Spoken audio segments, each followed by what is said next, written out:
Hello, Math Studies students. Welcome to another online lesson. Today we're going to be talking about creating box and whisker plots, and we're going to talk about upper and lower boundaries, which will help us find outliers. We will know we are successful when we can interpret discrete data represented with a box and whisker plot.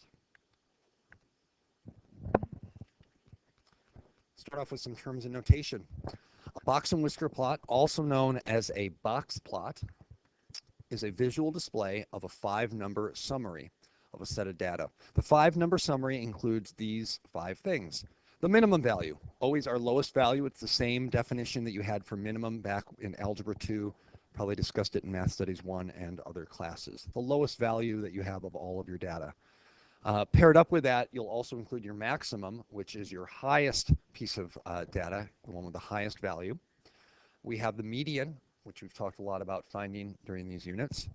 And then we'll have the lower quartile, Q sub 1, and the upper quartile, Q sub 3, which again are the halves of the halves, if you will. It's finding the median of the lower half and finding the median of the upper half. And we arrange all this into a little organization. And what it allows us to do is look at where the top 25% is, look at where the bottom 25% is, see the skew of the data, see where the middle 50% is. Lots of useful things, and it arranges it so that you only focus on the important data and not all the other minutia. So it's the kind of graph that a lot of us, especially in this country, really enjoy, just focusing on the big picture ideas rather than all the little details. When talking about outliers, we've mentioned these before in class, but we're going to give more of a formal definition. Outliers are extraordinary data, meaning that they are not like the others. They're usually separated from the main body of the data. They are either much larger or much smaller than most of the other data. We're going to be using this test for outliers. A commonly used test involves the calculation of boundaries. The upper boundary is you take your upper quartile, Q sub 3, and then you just add 1.5 times the interquartile range. And interquartile range, as we know, is found by taking Q sub 3, the upper quartile, minus Q sub 1. So you find that range, you multiply it by 1.5, and to get your upper boundary, you simply add it to the third quartile. For the lower boundary, we still take the IQR times 1.5, but now we subtract it from the lowest. So we take the lower and make it even smaller, and again, we take the upper and make it even higher. Any data lower than the lower boundary or higher than or larger than the upper boundary is considered an outlier. So essentially these boundaries are just like a boundary in the real world. We think of a boundary, it's like a place you'd put a fence. Anything that goes outside of that, it's out of bounds. It's an outlier. Or you can think about tennis. On the line's okay, or volleyball, but if you go beyond that boundary line, you're out. And in this case, you'd be an outlier. Outliers are marked with an asterisk. Asterisk is sort of like an X with a cross through it on a box plot, and it's possible to have more than one at either end. The whiskers are extended to the last value that is not an outlier. So let's take a look at an example dealing with this.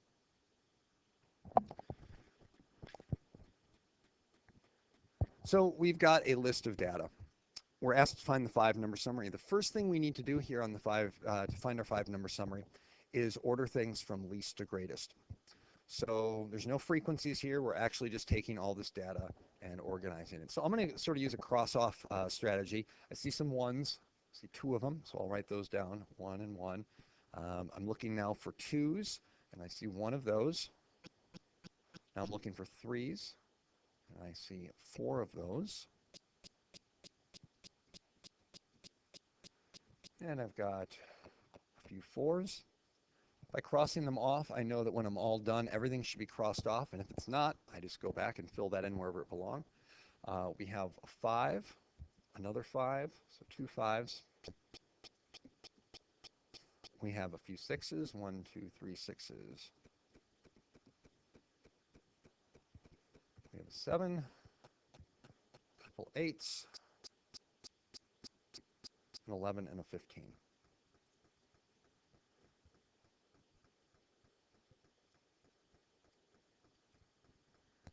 So 20 pieces of data total.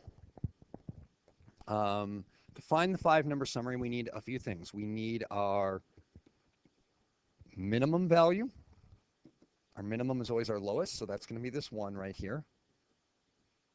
We need our maximum value, and that's going to be the 15 over here. We need our median value. Now again, there's an even number of terms. There's 20 of them. So I know that half of 20 is 10, and since there's an even amount, I would want the 10th and the 11th term. So if I count these up, 1, 2, 3, 4, 5, 6, 7, 8, 9, 10. The 10th term is a 4. The 11th term is a 5. And I would average those, so my median, I know, is 4.5. We still need our quartiles. Now for the quartile, you do not count the median. You do not count the median. Any number less than the median, you take those numbers and you essentially find the median of that data, and that's your lower quartile. You then take the median of all the numbers greater than the median, and those are your upper quartile. Well, our median would be located right here. It's an implied median, meaning that it's not actually part of our data. We had to average two values together. So we take all of these 10 values below the median, again, the median being 4.5, and all these other numbers are to the left of it, I guess is a better way to say it. And we're going to find the median of those. Well, 10 pieces of data, the median would be located at the 5th and the 6th. So we have 1, 2, 3, 4, 5, which is this 3 here. And our 6th data is also a 3. So our Q sub 1, or lower quartile, is 3. And now we need our upper quartile. Again, there's 10 numbers to the right of our median. And so again, looking for terms 5 and 6 of those numbers. So 6 and 7. So our upper quartile, Q sub 3, is going to be 6.5. All right, so we have found our 5-number summary. Now we're going to find our upper and lower bounds. To save some room, I think I will do that up top here. So I'll put in number 2 there. To find our upper bound, we take our upper quartile, our 3rd quartile, which in this case is, well, let me write out the formula. The formula is Q sub 3 plus 1.5 times the IQR. Well, maybe off to the side here, I'll find the IQR. The IQR is the interquartile range. We subtract Q sub 3 minus Q sub 1, so that's 6.5 minus 3.5. I'm sorry, minus 3 on the head. So 6.5 here minus our 3, and we are left with 3.5. Our upper quartile is 6.5, so our upper bound will be 6.5 plus 1.5 times our interquartile range, which we just found out was 3.5. All right, 1.5 times 3.5 gives us 5.25, and if I add on 6.5 to that, I'm left with 11.75. So my upper bound, 11.75. Now let's do the lower bound.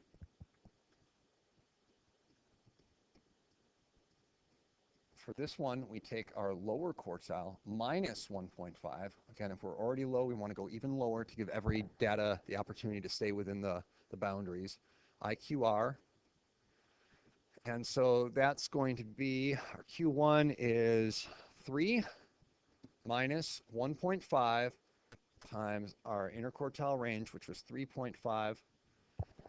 So we still have 1.5 times 3.5, which is still 5.25. And we're going to subtract that from 3. We end up with a negative value of negative 2.25. And that is our lower boundary. So again, think of these as fences. Anything that's outside, or boundary lines, anything that's outside of the 11 in the positive direction, 11.75, or to the left of negative 2.25, to the left of that again, those are out of bounds. They are outliers. So let's look at our numbers. Do we have anything that's above upper 11.75? 11 is not, but this 15 here is. So our 15 is an outlier. So that's one of our outliers for question number 3 here. On the left side, we don't have any numbers that are negative, so we certainly don't have anything that's less than negative 2.25. So we have no boundaries, or no numbers outside of our boundary to the left. And so only one outlier, it's a 15. Now we get to create a box plot. All right, to start with for a box plot, you need to make a number line. It's the thing that students most often forget to make or think is unnecessary, and it's the most necessary thing. So a regular old number line, like you would have done back in 6th grade, our number line has to include all of our data, so it's got to go from 1 to at least 15. So just a regular old number line. 1, 2, 3, 4, 5, 6, 7, 8, 9, 10, 11, 12, 13, 14, 15. If I did a good job, I should have spaced those out pretty evenly. I know I was a little off on a couple, but for the most part, I think it looks fine. Graph paper makes this even easier. 8, 9, 10, 11, 12, 13, 14, and 15.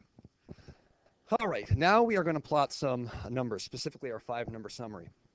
We plot our lowest value, which is our minimum, and I'm going to put a point, and it's just going to float above the value. It should be directly above the 1 because our lowest value was a 1.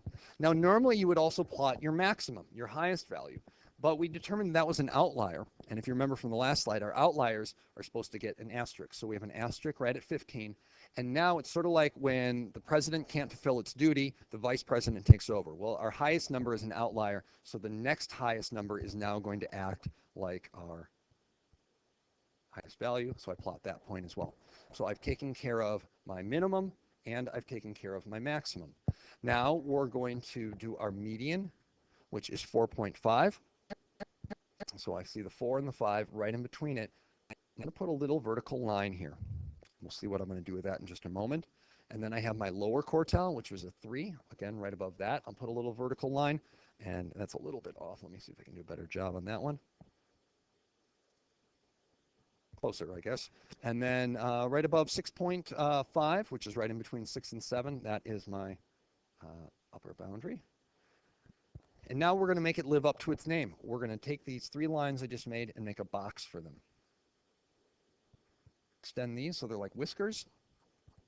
And voila, we have a box plot. Now there's a lot of things we can see with this box plot. We can see where 50% of our data is. Now, a lot of times when we're talking about things like population, incomes, or even in a class, you know, you've got students who are struggling at the bottom. You've got students who are doing exceptionally well. But where is the middle 50%? The middle 50% is often a good, indicator of where the population is as a whole. And we can see that with this data, our middle 50% ranges between our Q sub 1, which was 3, and our Q sub 3, which was 6.5 over here. And again, using the number line, I can see all those values. Excuse me. Again, you don't need to write Q sub 1 and Q sub 3. It's implied. The box and whisker plot always follows the same shape. It's got the box with the median with an extra line in the middle, a rectangle essentially, and then the whiskers which extend to the lowest and highest values, ignoring any outliers. Money, again, we talk about, the richest 25%, the poorest 25%, but then you've got the average people, and those are in the middle 50%. This whole box represents 50%. Now you might say, but that line that goes from the upper quartile all the way to the highest value is longer. And yet there's still 25% of our data in that line. And you can see that line's longer. And so we can talk about stretch or skew, that vocab word that we had from way back when. This is clearly stretched to the right. So this has a positive skew because our longer whisker is going to the right, going in the positive direction, which means that your upper data is just much more spread out. Our lower data is much more condensed. And again, that reminds me very much of incomes. You might have a bunch of people making very similar amounts of money in the lower 75%, and then the richest folk might, go all the way up to unfathomable amounts. So that's a box plot. What else can we talk about with that? So there's quarters. From the minimum all the way to the first quartile, that's 25% of my data. From the first quartile all the way to the median, another 25%, another 25%, and then theoretically 25%, though I know we lost our outlier, but we basically refer to that as 25% as well, and that all adds up to 100% of our data. So we can see where those quarters are, those medians are very quickly, see where our middle 50% is. Lots of pertinent information and very little extra stuff that we don't have to worry about. I have one more example. We will take a look at that next class as our bell ringer. We have some homework on page 195 and 188. and we will see you next time.